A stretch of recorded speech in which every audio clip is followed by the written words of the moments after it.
In the late 90s to the mid 2000s, the auto industry was birthing all sorts of crazy stuff. First, we were in the very infant stages of the horsepower wars with the big three. But before we even got there, we had the big three chasing each other with the craziest retro cars. Starting off with the 1997 Plymouth Prowler that was designed to look like hot rods from the 30s. And Ford was hot on Chrysler's tail, mimicking the 50s Thunderbird, releasing the 11th generation Thunderbird here in 2002. Chevy was saying, I gotta get me some of that with the SSR that came out in 2003 to mimic trucks of the 40s and 50s. All three of which ended up being colossal flops for the brand. And today we check out the most mass-produced one of the three, with just over 68,000 units produced from 2002 to 2005. Today we check out the 11th generation Ford Thunderbird. Hello everyone and welcome to Performance on Wheels. My name is Todd. My son Austin and I, we make all sorts of videos on all sorts of different cars. Let me share a little story with you. A while back we started checking out older cars. Not only are we loving it, but you guys are too. The only thing is not enough of you are hitting the subscribe button. There's still 97% of you that are liking our videos, that are enjoying our videos, but 97% are not hitting the subscribe button. Do us a favor, because we have an incredible garage coming very soon, so hit that subscribe button and support this father-son team.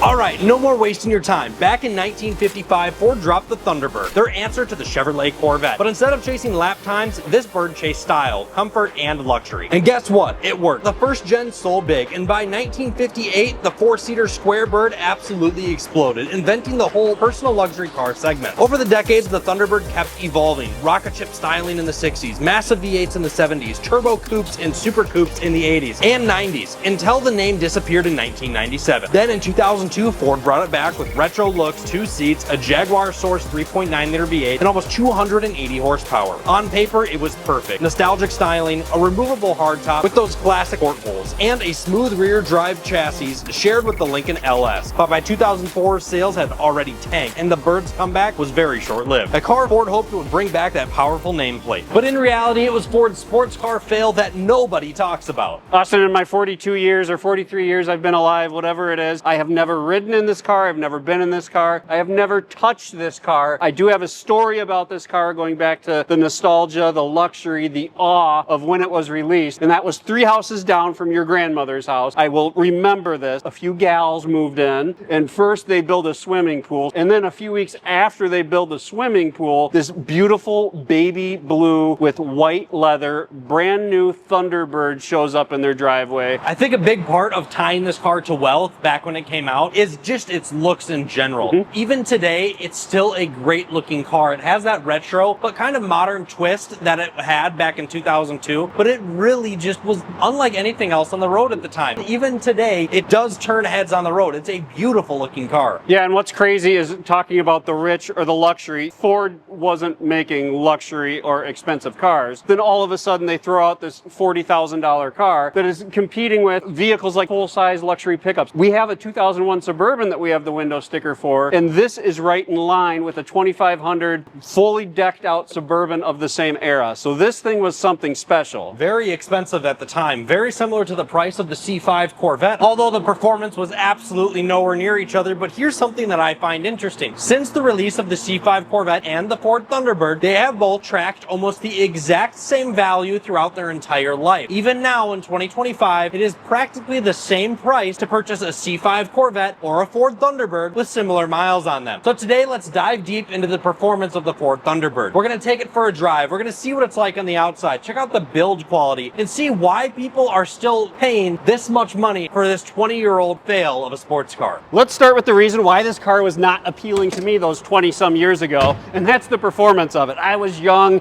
I was full of life, and I wanted power, I wanted speed, and the Thunderbird didn't offer that out of the 3.9-liter engine.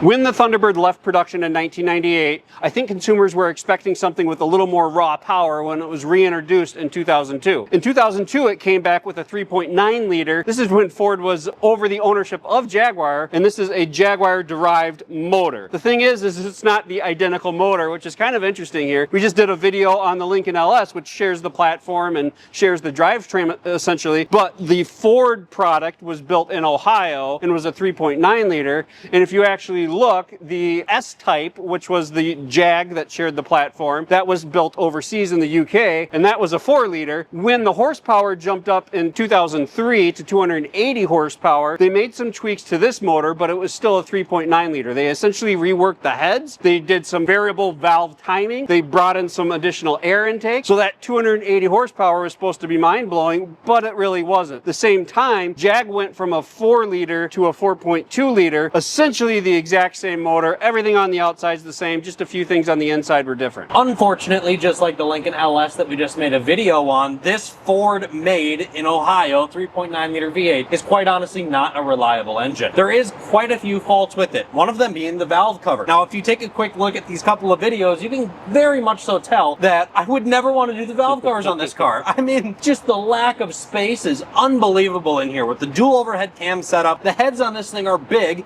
causing for very little space up top. Not only that, but there's some other quite large issues. The biggest being the water pump, which uses a plastic propeller basically inside of it that likes to kind of explode and grenade the motor essentially. There's also a lot of issues with coil packs. There can be issues with spark plugs from those coil packs. There can be a lot of issues with like timing chains. It is not a reliable engine. Not only is it not reliable, it is not intuitive to work on. Unlike its competitor over at Chevrolet, the C5 Corvette, not really a direct competitor, but they were at the same price point. They're both two-door front-engine coupes, so I'm going to compare them. The C5 Corvette just launched the most legendary engine of pretty much all time, the LS1, which made significantly more power, it was significantly more reliable, and it was significantly easier to work on. Not only that, but you could also get the C5 Corvette, which is supposed to be a sporty, fun car, which is kind of where they were going with the Thunderbird. Yes, it was a little more comfort and relaxed, but it didn't come in a manual, unlike this Corvette. This only came in the 5-speed automatic that was from a few other Ford products as well. And now that 5-speed automatic did not go without issues either. It was not that unreliable, to be honest, but it did have some valve body issues, could have some issues with fluid if you didn't change it in time, but in reality, the transmission wasn't that bad in comparison to the engine. Now, this engine does have a really good sound to it, however, so take a quick listen.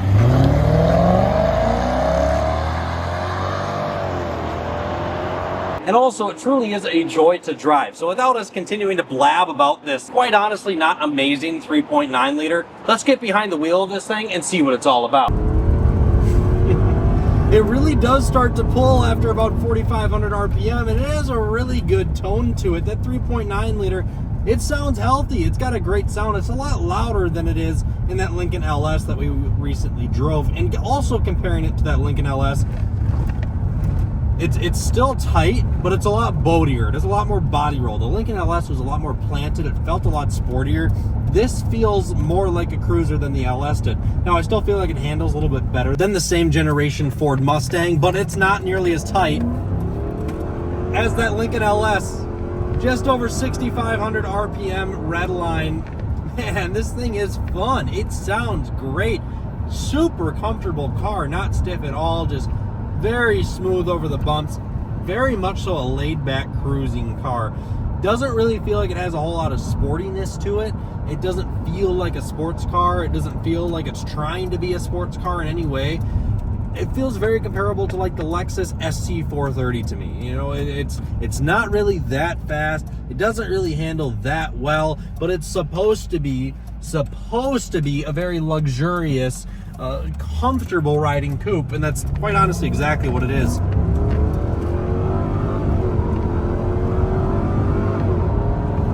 I do enjoy driving it though. It's genuinely a good time. The 5-speed is relatively quick shifting. The sound from the 3.9 is great. Its comfort is top tier. It really is just a good all-around cruiser to go enjoy the fall weather, to go hit up some curvy roads, but it's nothing that I would ever want to take to an autocross or a track day or anything like that. However, it's still better than a GT Mustang from the same generation. It really does need a bit more of a stiff suspension or maybe a little bit more feedback through the wheel in comparison to the Lincoln LS that we just recently drove. I have to calm down a little bit. I'm still excited after getting the opportunity to drive this Thunderbird. It's just so crazy, a car that's been out so long that neither one of us have any experience sitting in, riding, and driving. So it's kind of fun getting that opportunity. But here's something that was really interesting to me. We used to have a Mustang of the same generation, early 2000s. I think it was an 02 GT. This is a better handling car, a more responsive car than I feel that Mustang was, which is just so interesting to me. Now, I don't feel like it handles quite as good as the Lincoln LS that we just drove, because the weight distribution of the Lincoln LS is almost a perfect 50-50 split, with a shorter wheelbase in this makes it a little bit more front heavy. However, it's just so sad to me that we never got the opportunity to see a 4.6 liter put inside of the Thunderbird, because I think it would have absolutely changed the sales numbers dramatically. I really do. No, and I'm glad you brought that up, because if the 4.6 was in here, this car would probably be even more desirable today than it is. There's a lot of these that sit for sale for quite some time. They look appealing in pictures. They look appealing when you drive them. When you start talking about that motor, everything changes. When it comes to the Mustang of the same era, the Thunderbird was about 500 pounds more. And when you talk about the horsepower difference between the 3.9 and the 4.6, it was within a stone's throw from the horsepower standpoint. This was like 280. The Mustang was 260. And when you talk about torque, it was within spitting distance, right? So this was right around 280, and the Mustang had a lot more torque. It was like 305, 310, somewhere in that area. The only issue that it truly comes down to is the reliability. The Mustang just had the reliability on the upper edge. However, while we were driving, I could not stop smiling, because you get all these people that are looking and giving you thumbs up. We had a couple of honks on our short experience driving this thing. That's because it truly does stand out. There isn't many of these out there. They do stand out on the road. Let's talk about the looks. I'm going to make a bold statement as we're entering into talking about the looks. When you look up some of the custom Thunderbirds out there, the 11th generation, ones that are lowered on some bigger wheels and just a few aftermarket deals, I don't know that there's a cooler looking car or a more unique car out there that you can have for such an affordable price from a look standpoint, taking the reliability out of the equation. You know, just before we started making this video, you actually showed me a picture of a base Mustang Mach-E GT's wheels put on a Thunderbird. Thing looks sweet. Yeah, it's pretty cool, right? Super cool looking. Yeah, I actually never would have guessed how good looking that is. I think a big part of that was just the retro front end on this thing. It's got a great looking front end. I love the big headlights with the fogs kind of integrated into that whole grille up front. The chrome everywhere just really ties that whole look together. However, it was more about looks than performance, because we have ourselves a big old fake intake right on top of the... Well, we got to back up for a minute here, because you're not from the era, but I know some viewers are going to appreciate the fact that we have, once again, a vehicle that you can turn the parking lights on with the fog lights. Austin doesn't understand why that's so darn special, but it is truly unique. One thing we can't overlook as well that I really appreciate is the Thunderbird kind of Easter eggs that are throughout the vehicle. I love the fact that it's up front there. That turquoise color is just kind of fun. Puts a smile on your face. And it doesn't end there, because when you go inside the Thunderbird, you're going to see that Thunderbird with the turquoise on the steering wheel. You're going to see it behind the seats. You see it under the hood even. And then the same concept is taken to the back. When you look at this thing from all angles, although I didn't appreciate it 20 some years ago when it came out, I really do appreciate it now. I would have to agree. The side profile of this thing with the current hardtop on it, because they also came with a convertible top, but they also optioned to have this top as well. You want to guess what this thing weighed? I have no idea. Is it fiberglass? I don't know, but it weighed 91 pounds. Wow, that's super light, I feel like. It was actually a little bit slower. All the reviewers of the time, when testing with the hardtop on, because of the weight, it was just a tick slower. And I think it might be one of the only vehicles that was made after 2000s with these windows in the side of the car. I mean, it's just, it looks like a boat. Like, I've always thought, looking at this thing, it looks like cruise ship. Just, there's a little window right there, but there's no seats. It's just the weirdest thing. That's why they call them port windows. Yeah, it's just so interesting to me. Once again, I never appreciated it before, but as we're looking at this car today, it just ties into the body design so well. I love everything about it. I really do. I even love the Thunderbird on the side, the V8 that's on the front fender. There's so many cool things about the design. The long, sleek trunk, although completely impractical when you pop it and see just how shallow it is just really a fun car 20 some years later. I would absolutely love to own one of these. Stepping away from the sleek, low profile exterior of the Thunderbird, and getting into the fun designed interior, I must say it is cool. Like, it's fun to be in here, especially in such a clean example.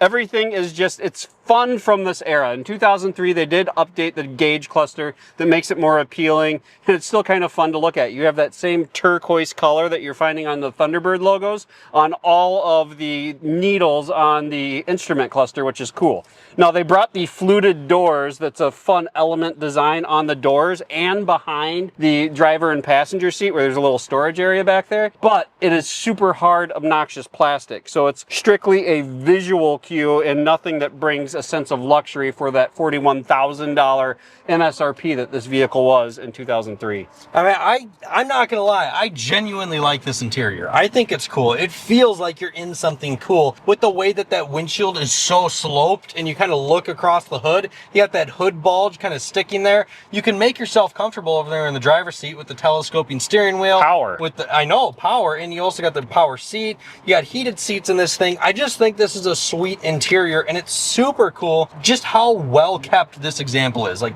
absolutely spotless in here, flawless as can be. It is beautiful inside of this Thunderbird. I really like it. The 11th generation Thunderbird is, well, it's not practical. It's really not luxurious. It's trying to be. It's not fast, so it's not a sports car. It's essentially just a nice two-seater fall driver, assuming that you're going to make it there reliably without the engine grenading.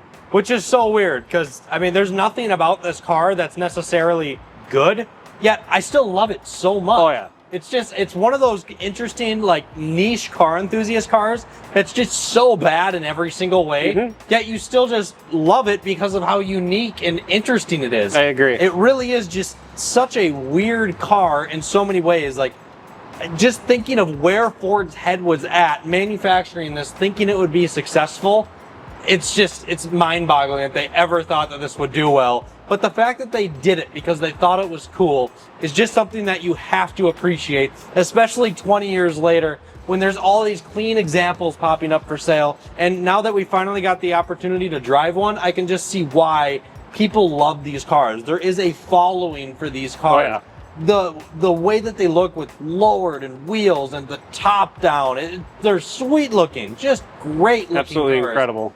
I never would have guessed that both this and the Lincoln LS would be such fun to drive, sweet vehicles that just both did so terribly and have such a bad reliability reputation around them. Like, it's just so interesting, right? I just recently read a comment on the Thunderbird forum of, I just spent $5,500 to fix my Thunderbird. I was going to sell it.